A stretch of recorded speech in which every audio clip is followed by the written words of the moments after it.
Escape Artists is on Twitch. Why don't you join us? On Wednesday nights, Alistair reads a bedtime story, and Sunday mornings, we do a few hours of chill gaming. Plus, we have interviews, special guests, pickup streams, and more. Visit twitch.tv/EA Podcasts and follow us to be notified when we go live and access VODs of past broadcasts. You can support us there too, with monthly subscriptions as well, or if you're an Amazon Prime member, you can support us for $5 a month for free. Free. Visit escapeartists.net/Twitch for a full walkthrough.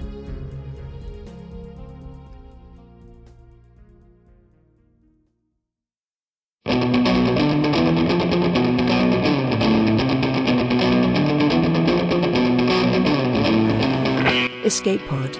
Episode 818. Christmas at the Hilbert Astoria. By Sam Schreiber. Part 1 of 2.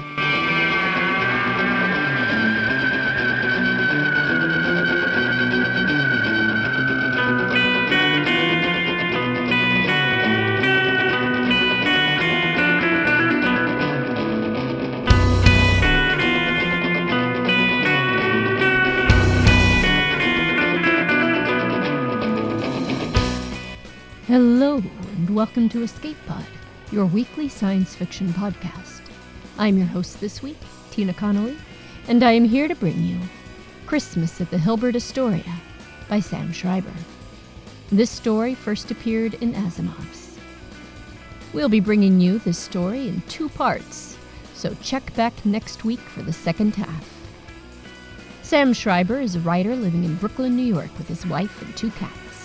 He teaches science fiction and fantasy at New York University's Tandon School of Engineering and is one of the co-producers of the speculative fiction magazine, The Kaleidocast. Find more of his work at thesamschreiber.com. Your narrator this week is Dave Robison. Dave Robison is an avid literary and vocal alchemist who pursues a wide range of creative explorations. A brainstormer, relentless optimist, and keeper of the buttery man voice, Dave's efforts to boost the awesomeness of the world can be found through his work at Wonder Things Studios. His many projects include Archivos, a story mapping and presentation tool, the board game Manifest, the Archivos podcast network featuring interviews with veteran authors, and of course, all kinds of story narration, including all 4 Escape Artists podcasts, as well as narrating books for J. Daniel Sawyer, James Silverstein, and more. Your audio producer this week is Summer Brooks. This story has a content notification for swearing. So get ready to theorize the existence of your suite, because it's story time.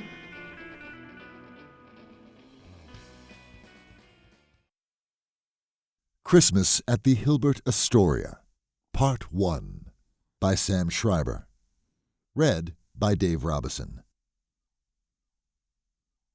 "You'll have to forgive the delay," the concierge told Nick, smiling conspiratorially over the Talathello marble counter.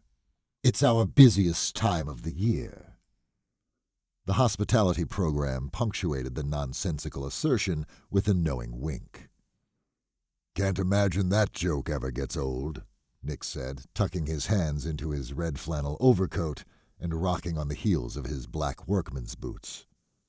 The concierge's static gray face went blank for a moment as more sober-minded algorithms kicked in. Booking a room at the Hilbert Astoria was, by definition, always possible, but booking the right room could be a slippery proposition. The vice-regent of Svartalfheim had spent a month waiting for the palatial suite he'd demanded, or so Nick had heard. Nick's own requirements, while nowhere near as extravagant, were exacting in their own way. Though, of course, he hadn't been a guest at the Hilbert since before his face had been splashed across Coca-Cola's 1933 advertising campaign.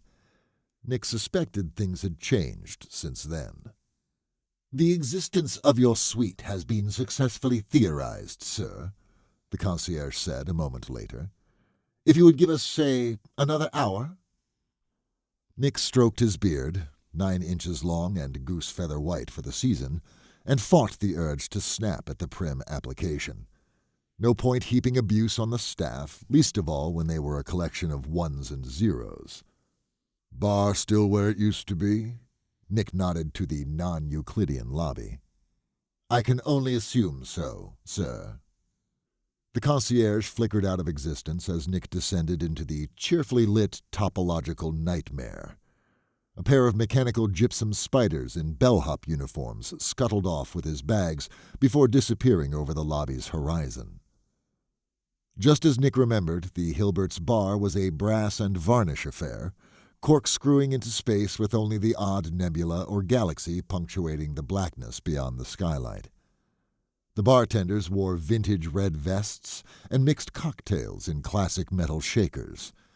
One, in particular, gave Nick a pointed look as she polished the glass stein between her paws. "Christ, Madeline!" Nick deposited himself on the bar stool in front of her and turned up his fleece collar. "You couldn't wait until they set me up in my room?" Detective Oak Madeline arched a thick blue eyebrow at Nick and drew in her wings. At just over 4 feet, she was tall for her kind. Hunched over the bar atop a stool of her own, she appeared more menacing than the Hilbert's management probably cared for. But as priorities went, Nick imagined that was low on the agency's list. "You want I should have loitered out on Bleecker Street?" she asked rhetorically, a close-lipped smile on her simian lips. "I've been waiting for you all day." "Sorry about that," Nick said, then added, "It's my busiest time of the year." Madeline snorted, put the stein aside, and set an antique tumbler in front of Nick. "Italian Stinger? Or are you back on the Brandy Alexanders?" "Something brown and neat, if you're pouring." "Don't tell me you're off the sweets." Madeline's smile went lopsided. "Better yet, why don't you just tell me what I'm doing here?" Nick said. "I'd like to think we had a good thing going, keeping agency consultation a strictly off-season business." Madeline casually scanned for interlopers, but for a bar that spanned the width of a galaxy, it was a slow night. She slid a manila dossier to Nick. "You can see for yourself our perp's the creative type," Madeline said as he thumbed through the folder.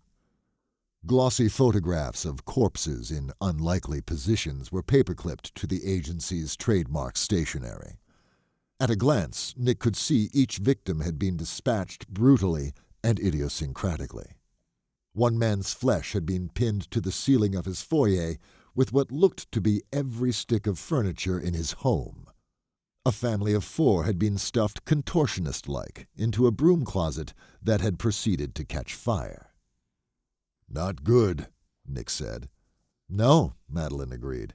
"But you notice anything about where this keeps happening?" Nick squinted at the dossier.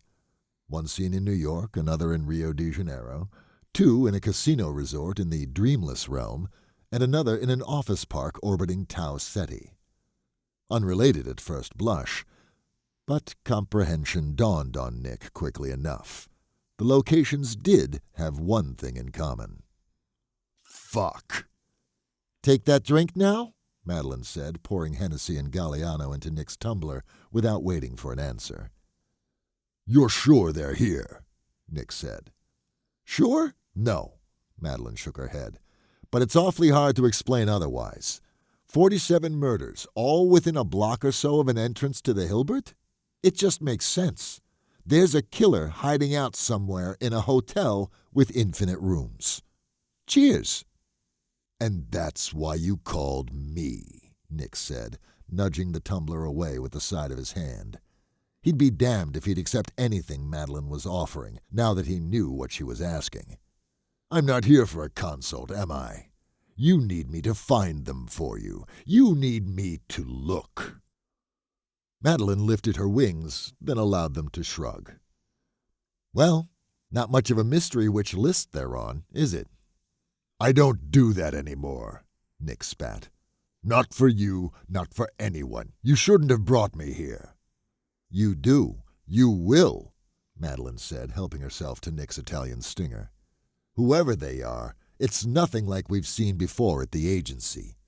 Don't even know if they are a they and not a them or an it. But if it's a cult, a homunculus, a rogue AI, well, that just raises more questions than it answers. This, Madeline poked the dossier with a furry gray finger, is exactly why you're in our Rolodex. No one uses Rolodex anymore, Madeline. Speed dial, then. Nick raised a finger to object, then gave up and silently cursed Madeline. He added another for the agency she'd rode in on. But she wasn't wrong. A promise was a promise, even when it contravened subsequent promises Nick was forced to admit he'd only ever really made to himself. Besides, this wasn't the very worst thing they could ask of him, all things considered. Nick didn't know what he would do when the agency demanded that of him, but the thought of it made his soul clench. The rotary phone next to Madeline rang, and the Hilbert concierge materialized behind the bar. "Your room." The figure held out a bronze key on a leather lanyard, but Nick waved it off. "I'm not staying." The concierge let out a squeak of protest. "Nick," Madeline started, taking the key from the concierge. "Let's just get this over with," he said, rising from the stool. "I've got places to be." Managing large and small sets of infinities was, of course, the heart of the Hilbert Astoria's business model. Always room for N+1 more. In theory, the hotel's ledger would have at least been a place to start. In practice, the identities of its guests were ensconced by the impenetrably weak laws of preposterously large numbers. "At least until it's time to pay the bill," Nick grumbled. The concierge dithered between a respectful chuckle and an elaborate explanation, unsure of which response would pacify him. "You wouldn't be here if it was that simple," Madeline said, as the concierge's ledger flipped closed, then disappeared altogether. Nick glowered at the winged monkey as he buttoned his coat and slipped on a pair of white thermal gloves. Time dilation was a horrifically endothermic affair, enough to chill even someone of Nick's molecular structure down to the bone. "Anything else I should know before things get jangly?" "In case the shit hits the fan," Madeline fished in her vest for a moment, then withdrew a familiar gold cap, creased where it had been pressed against her furry chest. Nick did his best not to look dumbstruck. He'd known well enough what imagined universe Madeline had escaped from before joining up with the agency, but he'd never imagined she'd have snuck something this powerful out with her. "How?" Madeline lifted her upper lip to give him a glimpse of her teeth. "Think long and hard before you use that, Nick." "Right." Nick pocketed the gold cap and slapped his gloved hands together. No point putting this off any longer. Madeline stepped back, giving him the space she knew he would need. The already distorted shape of the lobby lurched inward as Nick stretched cosmic muscles he'd left dormant for the better part of a century. Condensation frosted around dust particles, forming tiny latticeworks of ice crystals. "Fuck me sideways," Nick conceded to the universe before shooting forward. Powdery ice gusted behind him, rushing to fill the hole he left in reality. The Hilbert Astoria's tessellated carpet undulated beneath him as he whipped down hallway after hallway. He couldn't see through walls precisely, but the after-images of the millions upon millions of suites Nick entered reformed themselves into a dizzying god's-eye view of the hotel, spreading out from the lobby floor by floor. Here, 1,000,000,000,000 guests supine before their flat-screen TVs. Here, another 1,000,000,000,000 with morsels of room service midway to their mouths. Here, a teeming multitude copulating against every conceivable surface, including ceilings and wardrobes. Here, a suite barely the circumference of a hydrogen atom. Here, one the diameter of a solar system, playing host to a pair of intelligent neutron stars on their honeymoon. That one took Nick nearly a full second to make his way across. He had to be careful to stick to the perimeter, using the traction of his boots to keep from floating away. Without a sleigh and a team of reindeer to fly him back, he would have been more or less stranded while the two celestial bodies frolicked in joyful jets of ultraviolet radiation, at least until the front desk sent someone to pull him out. Not that he'd been in any real danger. Each and every body, celestial or otherwise, was a statue, frozen in time. Their numbers, however, were becoming hard to take. It was effervescent effluence washing over his consciousness, which, elastic though it was, could only withstand so much stimuli before scrambling like an egg poured too quickly into hot cream. Nick skidded to a stop. A million or so probabilistic iterations of himself in the near future recognized their situation, swore, and fizzled into nothingness.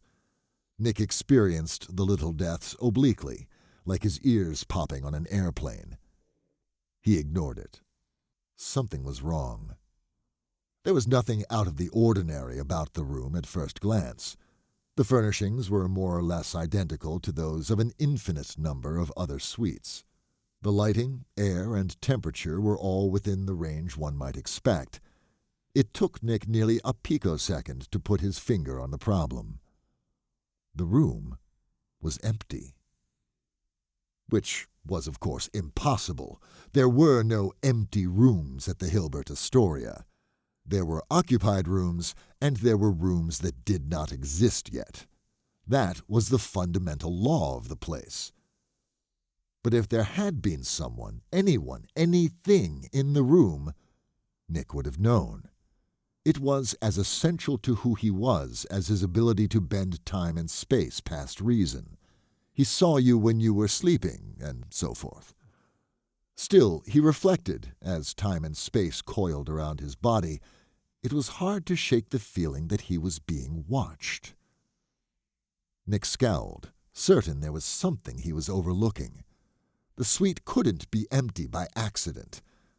There was will here, calculation, something meant to be swept under the rug. Icicles began to form on the brass knob, the mirrors, the spout and handles of the sink in the bathroom. If Nick stayed for much longer, he would destroy the suite completely, unless he allowed the temporal energies holding him in place to dissipate, which would mean starting over again. The empty room was something to bring up to Madeline when he had the chance, Nick decided. Worth investigating later if he found nothing this time around. He grimaced and allowed the condensed space-time to snap back, propelling him deeper into the bowels of the Hilbert. Delivering parcels to 1 billion or so households in the space of a night was child's play compared to this, which was, Nick reflected, almost certainly the point. His abilities had been bestowed on him for reasons he didn't understand, by powers he could neither fully embrace nor reject outright. It was one thing to be born and bred of converging mortal mythologies, minor gods, monsters, beings like Oak Madeline, but quite another to be what Nick was. And if he was sure of anything, it was that his existence was no accident. That for all he was capable of perceiving, he walked a path shaped by others, which was exactly the sort of thing the agency was known for. Not for the first time he considered the irony of their name. If he'd let his thoughts linger a moment longer, he would have missed it. Nick whirled to a stop in a room about a light week down the hall from the empty suite. The Minotaur stood in a 3-piece mulberry suit, the collar of his lilac shirt unbuttoned and his jaw hanging open in rage. Scrambling away from him on the floor was a girl in a black shift dress and white platinum pumps, a look of terror on her face. The Minotaur was pointing at her with one hand while the other was balled into a fist.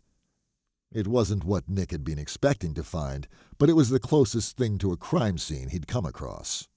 Nick absorbed the dilation of reality as a nauseating body blow, but recovered fast enough to place a forbidding palm against the Minotaur's chest as time resumed its normal flow. "Thief!" The Minotaur finished the sentence he'd started before Nick had entered the room, only to find his progress halted. Feel like slowing down? He offered, meeting the Minotaur's yellow eyes as the girl whimpered behind him. An angry John, a distraught professional, Nick quickly surmised. Nothing out of the ordinary in any hotel, let alone with infinite rooms. But it also fit the bill for at least a few prolific serial killers. "The fuck you come from?" the Minotaur demanded, slapping Nick's hand away.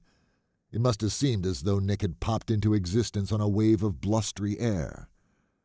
"Before we get to that," Nick started, "I've got some questions of my own that—" "I want this animal detained," the girl sobbed, interrupting Nick as she got to her feet. "He's a thief!" "Liar!"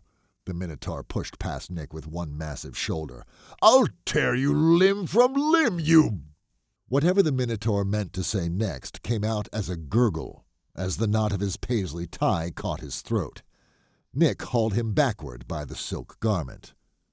"Will you now?" he said, putting the larger creature in a hammerlock. "Been making a habit of that kind of thing lately, friend?"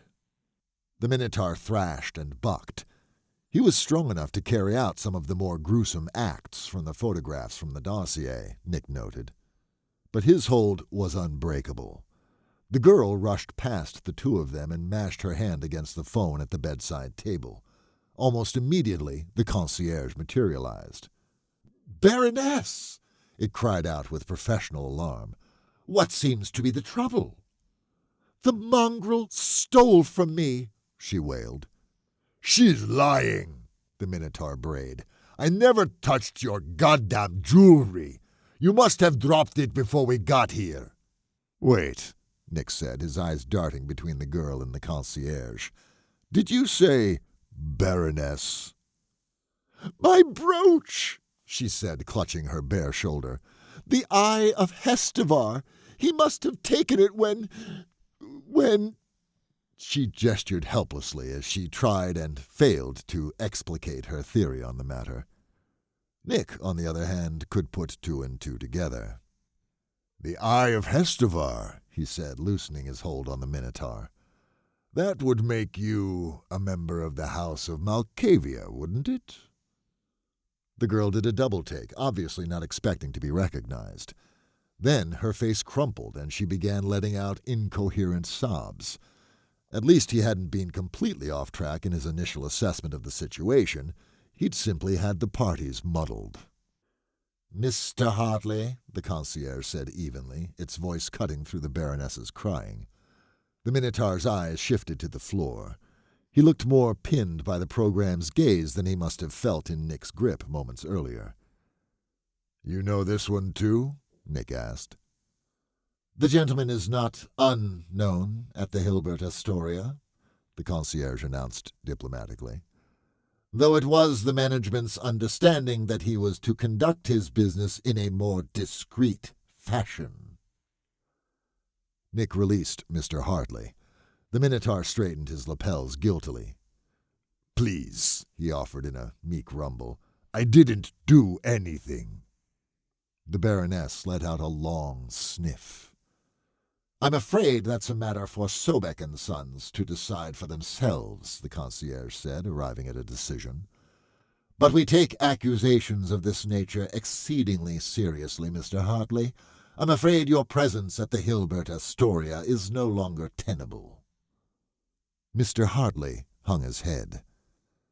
"Seems a little premature, don't you think?" Nick protested mildly.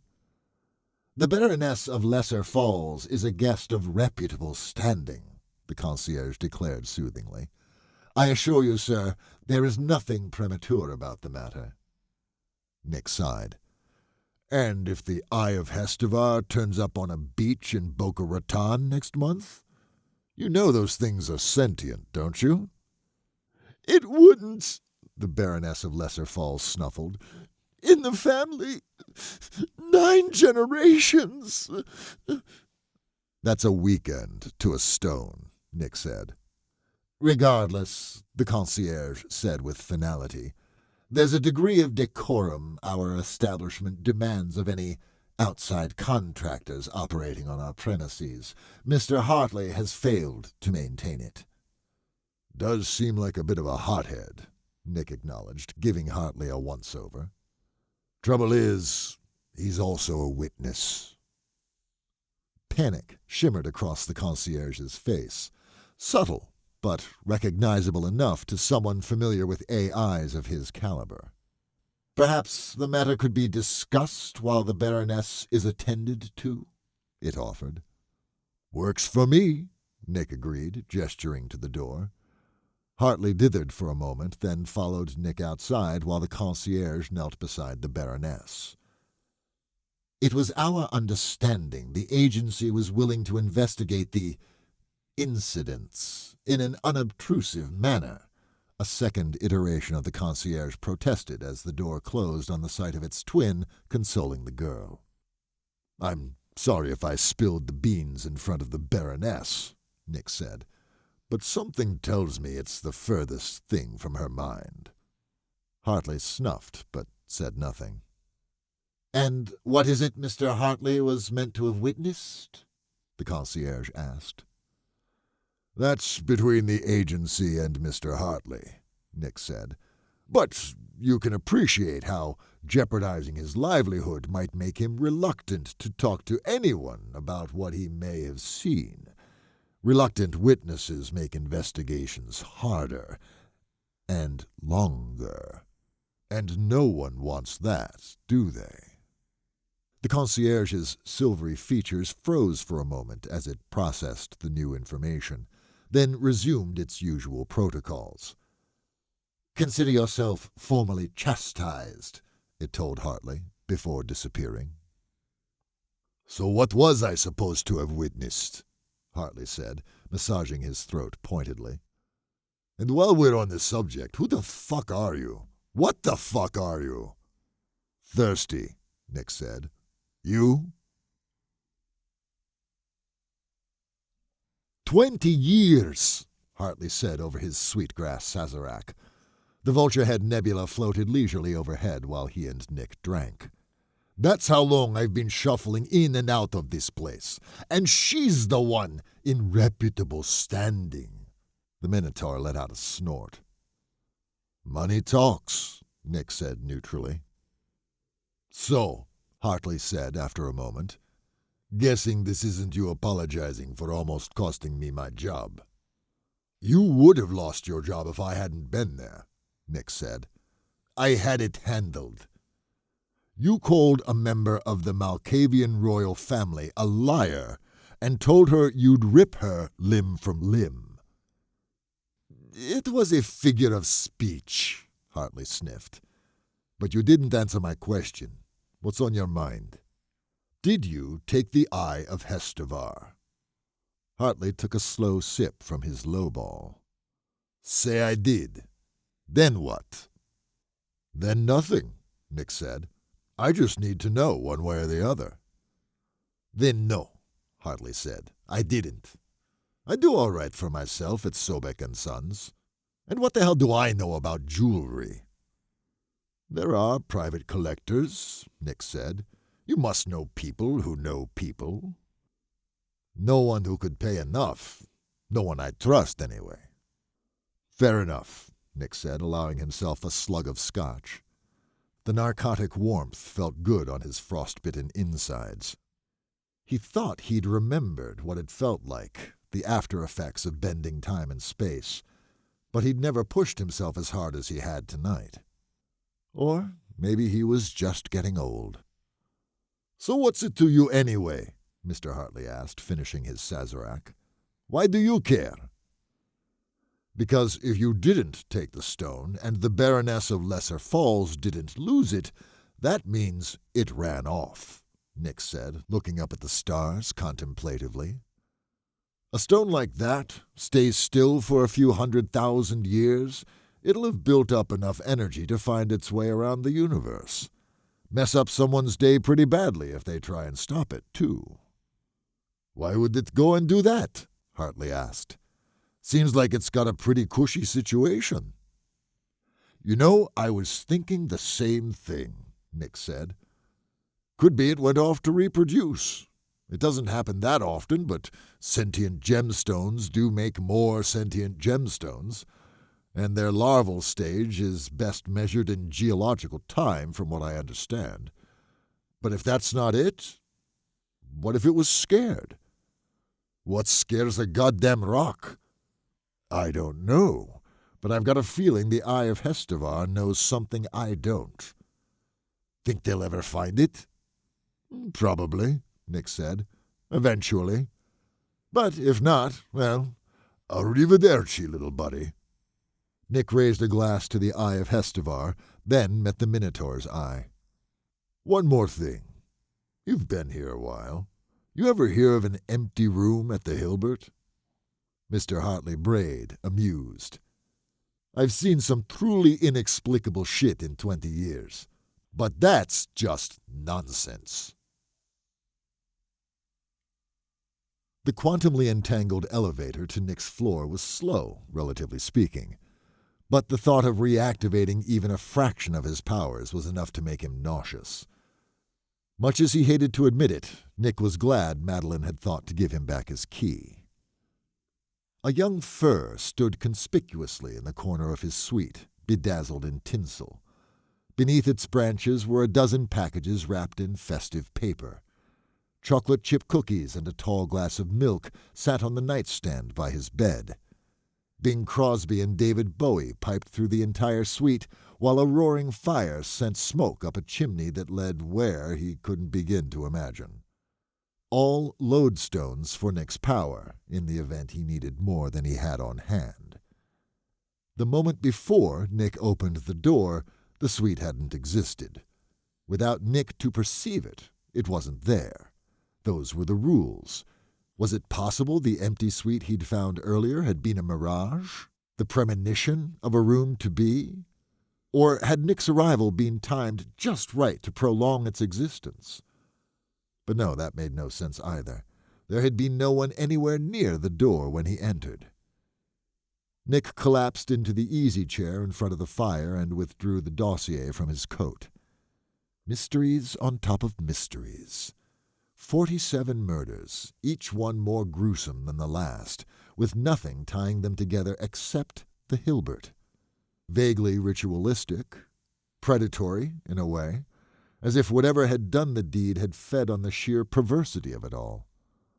He could try again tomorrow, searching different regions of the hotel, but that approach could literally take forever.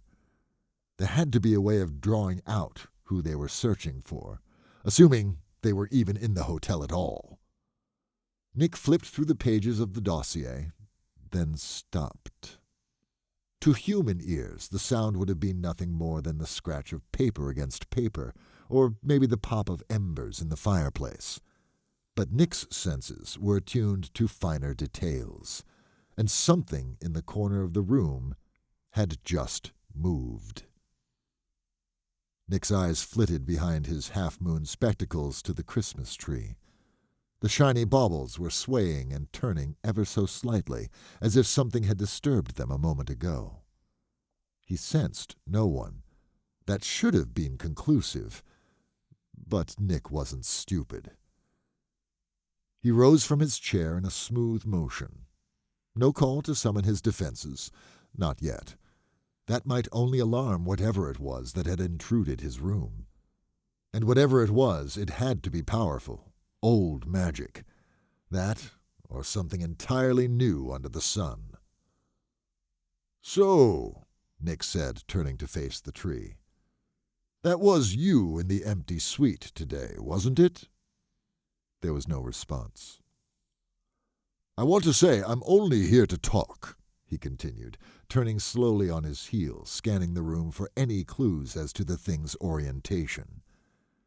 "But it seems like you might have killed a whole lot of people, and I can't just let that—" It attacked. The mirror above the mahogany bureau sent a wave of energy that slammed into Nick's chest, throwing him against the wall. It would have been enough to shatter all the bones in the body of a creature like Oak Madeline or Mr. Hartley. It merely knocked the wind out of Nick. "Fucker," he coughed before throwing up a shield of dilated reality, deflecting the next attack. The nightstand burst into splinters while the milk and cookies continued floating placidly above where the nightstand had been. They began to glow blue as Nick gathered more power to work with. The Christmas tree and presents began emanating warm green and red light. The thing hammered at the wall of reality, protecting Nick. Its scream of frustration when it found it couldn't shatter it, Nick noted, seemed to originate from between the box spring and the mattress, as if it was not hiding in the room so much as inhabiting its shape. "Best you got?" Nick taunted the room, hoping it would wear itself out and allow Nick to subdue it. Instead, it seemed to pace, searching for a new angle of attack. The fireplace flickered and cracked as the floorboard suddenly lurched up through the carpeting like splintered bone through skin. Nick shouted in alarm and diverted his power to hold back the encroaching floor. It was enough, he realized belatedly, to give the thing exactly the window it had been looking for. But instead of kinetic force, Nick felt an abrupt treble hook of psychic energy lodge itself into his brain. He fell to his knees, clawing at his scalp as the thing penetrated his consciousness. It was something akin to the rush he'd felt as he searched the Hilbert hours before, but exponentially worse. An infinite number of Nicks staggered through Times Square, Haight-Ashbury, and countless other cities, all drinking frothy liquor, hollering curses, and vomiting in the laps of passers-by. Infinite Nicks leering at frightened women, chasing them down alleyways. Infinite mouths hacking and drooling beneath dirty white beards.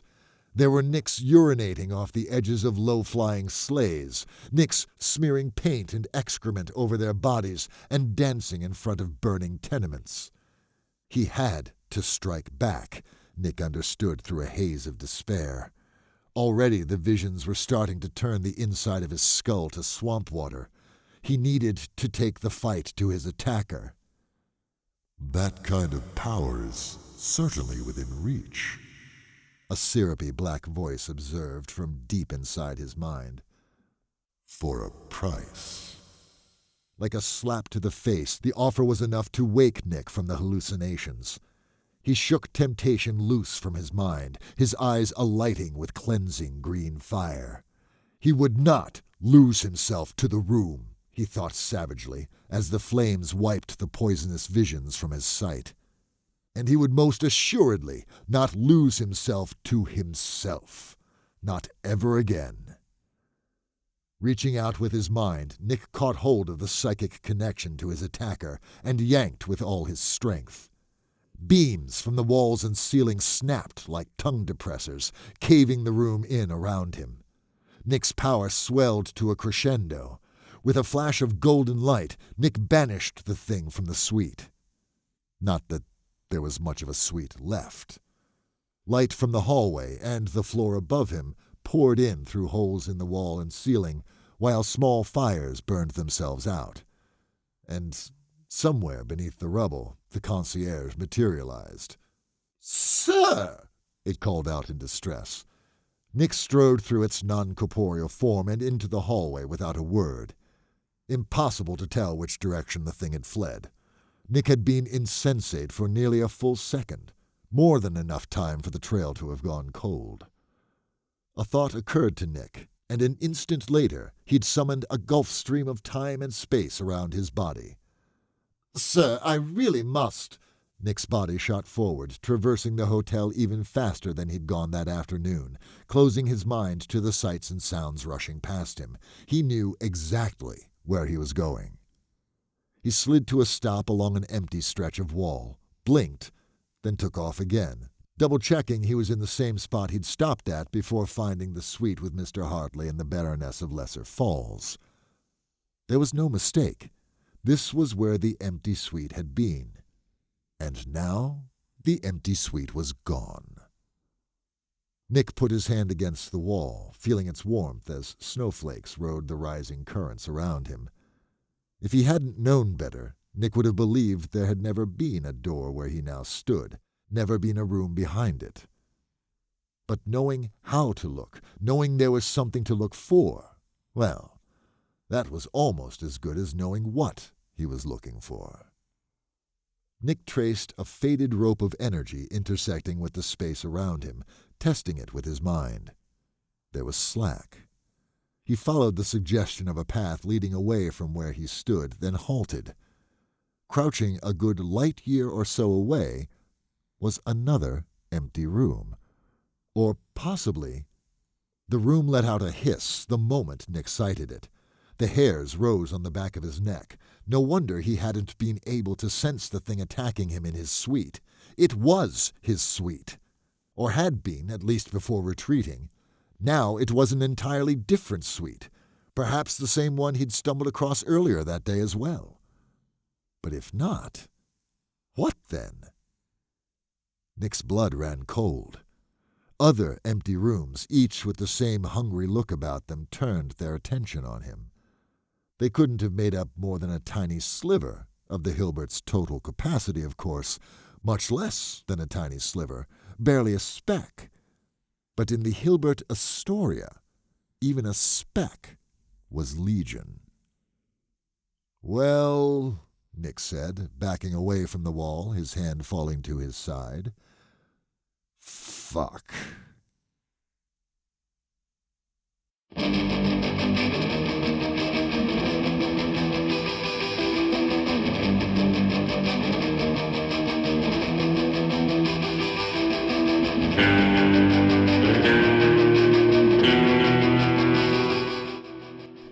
Obviously, there will be no spoilers in this outro for part 2, so you'll just have to come back next week for the resolution of the mysteries going on at the Hilbert Astoria. In the meantime, I'll say how much I enjoy the hidden histories/fanfic of Santa Claus colluding with a winged monkey to catch some bad guys. I was a massive Oz fan as a kid, so I'm always delighted to see Oz lore pop up. I also love the descriptions of when we get to Nick's newly materialized suite and find all his talismans there for him. The tree, the cookies, Bing Crosby, all loaded with power. Of course, humans have imbued those things with so much significance. And of course, it all accrues to St. Nick's account. Tune in next week for the exciting conclusion. Escape Pod is a production of Escape Artists Inc. and is brought to you with a Creative Commons Attribution Non-Commercial No Derivatives license. Don't change it. Don't sell it. Please go forth and share it. How do you share it, you ask? Well, in addition to your social media of choice, consider rating and or reviewing us on podcast listening sites such as Apple Podcasts or Spotify. More views makes for more discoverability, makes for more Escape Pod for you. Escape Pod relies on the generous donations of listeners exactly like you. So if you enjoyed our story this week, then consider going to escapepod.org or patreon.com/EAPodcasts and casting your vote for more stories that hang out drinking Italian stingers in non-Euclidean lobbies. Our opening and closing music is by Kaiju at kaiju.org. And our closing quotation this week is from Oscar Wilde, and later, Gene Wilder, who said, "The suspense is terrible. I hope it will last." Thanks for listening, and have fun.